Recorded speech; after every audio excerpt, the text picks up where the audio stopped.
तो हेलो बच्चों, कैसे हैं आप? ठीक। तो आज हमारा हिंदी का फर्स्ट क्लास है, मतलब पहला क्लास है। तो आज हम पढ़ेंगे स्वरवर्ण क्या होता है, उसके बाद पढ़ेंगे व्यंजन वर्ण क्या होता है, उसके बाद पढ़ेंगे बाड़े क्या होता है। तो हम बता देंगे कि सबसे सबसे पहले ये पढ़ेंगे, स्वरवर्ण पढ़ेंगे, उसके बाद व्यंजन वर्ण पढ़ेंगे, उसके बाद बाड़े पढ़ेंगे।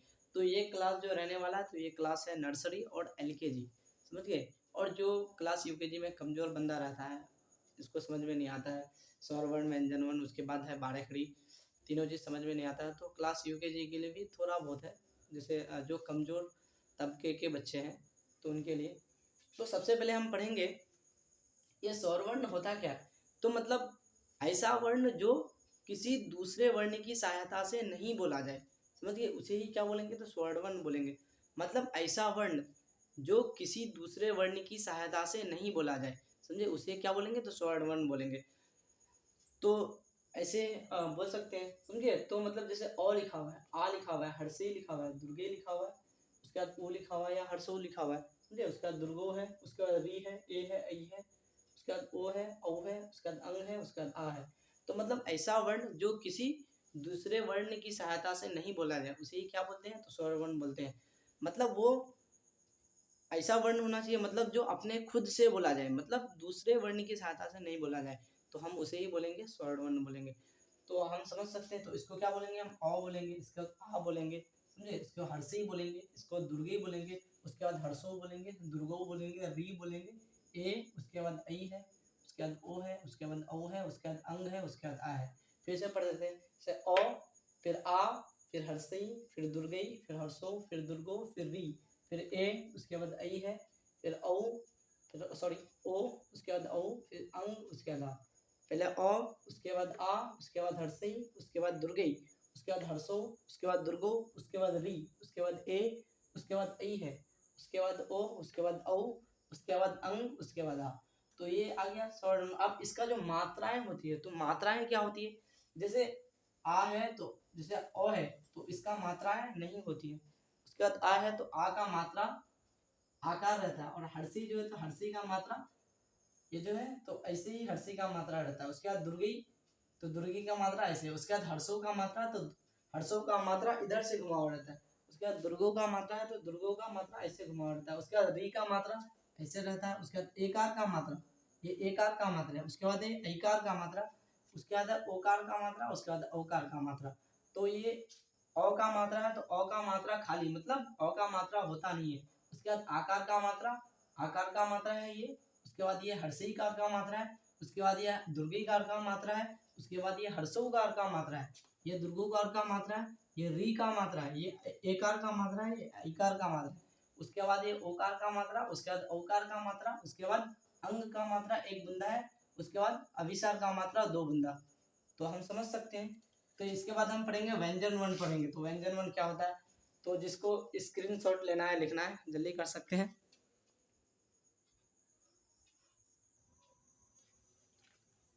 तो इसके बाद हम पढ़ेंगे व्यंजन वर्ण क्या होता है। तो व्यंजन वर्ण क्या होता है, मतलब जो वर्ण दूसरे की सहायता से बोली जाए, समझे। जो वर्ण, ऐसा वर्ण जो दूसरे वर्ण की सहायता से बोली जाए, उसे हम क्या बोलेंगे, तो व्यंजन वर्ण बोलेंगे। मतलब ऐसा वर्ण जो दूसरे वर्ण की सहायता से, समझे, दूसरे सवर्ण वर्ण की सहायता से बोली जाए, समझे। ऐसा वर्ण जो दूसरे सवर्ण वर्ण की सहायता से बोली जाए, उसे क्या बोलेंगे, तो व्यंजन वर्ण बोलेंगे। जैसे क है, ख है, गो है, घो है, अंगो है। उसका चो, छो, जो, झो, या। उसका टो, ठो, डो, ढो, नो। उसका तो, थो, दो, धो, नो। उसका पो, फो, फिर बो, फिर भो, फिर मो। फिर यो, डो, लो, वो, तालवेसो। फिर मुदांसो, दांसो, हो, अक्षो, थ्रो, ज्ञा। फिर सरो। ये रो है, ये रो है, समझ गए। ये को, फिर खो, फिर गो, फिर घो, फिर अंगो। फिर चो, छो, जो, झो, या। फिर तो, ठो, डो, ढो, नो। फिर तो, थो, दो, धो, नो। फिर पो, फो, बो, भो, मो। फिर यो, डो, लो, वो, तालवेसो। उदांसो, दांसो, हो, अक्षो, त्रो, ज्ञा, सरो। फिर ये रो है, फिर ये, मतलब को, फिर खो, फिर गो, फिर घो, फिर अंगो। फिर चो, छो, जो, झो, या। फिर तो, ठो, डो, ढो, नो। फिर तो, थो, दो, ढो, नो। फिर पो, फो, बो, भो, मो, यो, डो, लो, वो, तालवेसो। मूर्धांशो, दांशो, हो, अक्षो, थ्रो, ज्ञा, सरो। उसके बाद रो रो। मतलब ऐसा स्वर वर्ण जो दूसरे वर्ण की सहायता से बोली जाए उसे क्या बोलेंगे, तो व्यंजन वर्ण बोलेंगे। समझिए, तो जिसको स्क्रीनशॉट लेना है ले सकते हैं।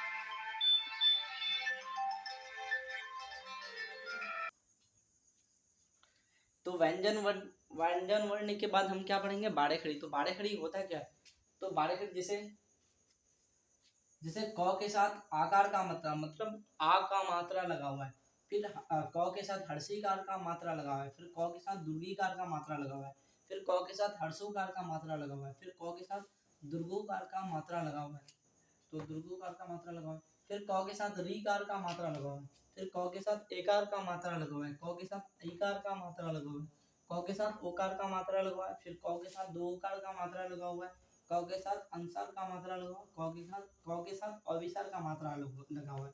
जैसे ऐसे पढ़ेंगे इसको, क मतलब क के साथ कोई भी मात्रा नहीं लगा हुआ है, फिर मतलब वो खाली है, समझे, जैसे अ खाली था तो वैसे क भी खाली। तो उसके बाद फिर दूसरा जो मतलब क है ना, तो मतलब ये इधर तो लगा हुआ है, मतलब ये क मतलब इधर साइड रखे हैं समझने के लिए, जैसे अ रखा हुआ था तो वैसे हम इधर रखे हैं, मतलब इधर तो लगा हुआ है।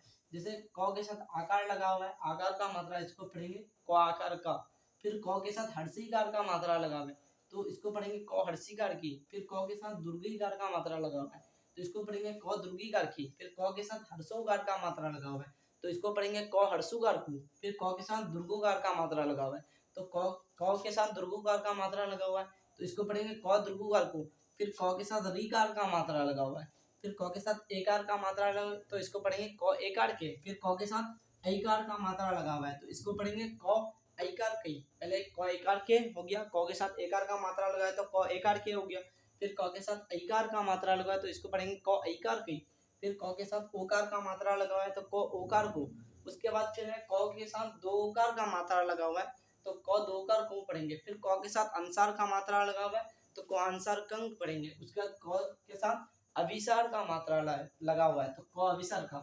तो इसको आप सिंपली भाषा में क आकार का, क हर्षीकार की, क दुर्गीकार की, क हर्षुकार को, क दुर्गुकार को, क रीकार, उसके बाद क एकार के, क ऐकार की, क ओकार को, क दो ओकार को, क अंसार का, क विसार का, क आकार का, क हर्षीकार की, क दुर्गीकार की, क हर्षुकार को, क दुर्गुकार को, उसके बाद है क रीकार, उसके बाद क एकार के, क ऐकार की, क ओकार को, क दो ओकार को, क अंसार का, क विसार का, क आकार का, क हर्षीकार की, क दुर्गीकार की, क हर्षुकार को, क दुर्गुकार को, उसके बाद है क रीकार, क एकार के, क ऐकार की, क ओकार को, क दो ओकार को, क अंसार का, क विसार का।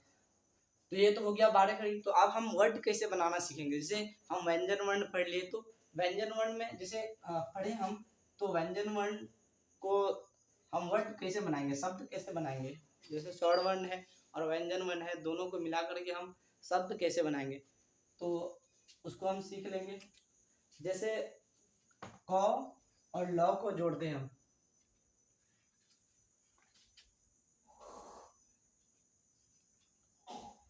जैसे क और ल को हम जोड़े तो क और ल मिलकर एक क्या बना, एक शब्द बना, जैसे समझे, तो क और ल मिलकर के एक शब्द बना। तो इसके बारे में हम कल डिटेल से पढ़ेंगे। तो आज हम यहीं तक क्लास रखते हैं, फिर कल पढ़ेंगे शब्द कैसे बनाया जाता है, तो शब्द सीखेंगे शब्द कैसे बनाया जाता है, समझ गए। तो यहीं तक आज का क्लास रहेगा। तो ये क्लास है क्लास नर्सरी और क्लास एलकेजी के लिए। बाकी जो क्लास यूकेजी में कमज़ोर बच्चे हैं, कमज़ोर तबके के बच्चे हैं, तो उनके लिए भी बस। तो कल फिर क्लास रहेगा शब्द का।